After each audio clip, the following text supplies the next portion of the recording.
Fool's Choices tells the story of two people who meet in the moments just after they've committed suicide.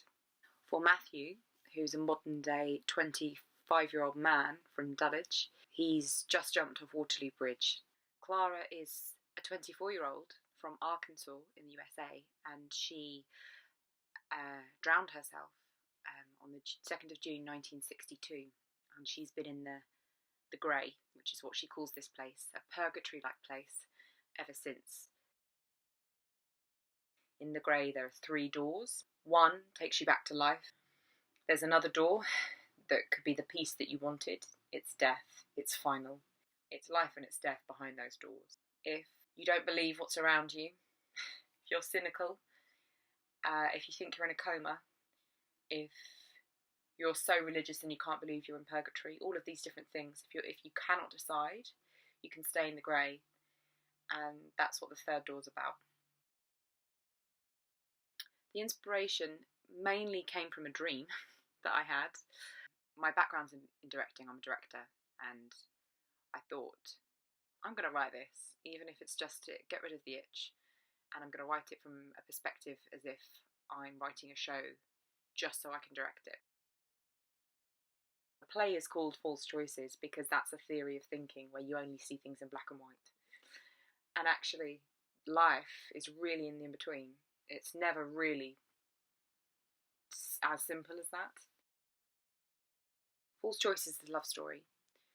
Matthew and Clara really do fall in love, and they do share an understanding gradually that for them to feel anything beyond pain, they have to open up to each other, and they have to be vulnerable, and that brings humour and warmth and enjoyment for them and for the audience, but they both realise that the only thing that's worth anything is how other people make you feel. Hopefully audiences are warmed by Matthew and Clara's relationship and the other characters. Depression's always ignored, but depression need only darkness to thrive. It need only be ignored.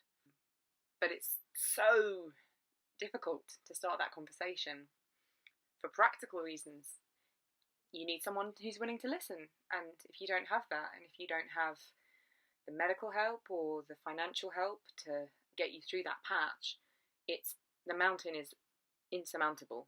The shame that produces is a shame as a society that's endemic. You cannot get past it. That process, give it to the actors, see it come alive, having kind of just lived every line of it in my own head as I was writing it. That's been the best bit. If we spent half as much time worrying about our mental health as we did, over a lifetime, how much money do you spend on maintaining your teeth?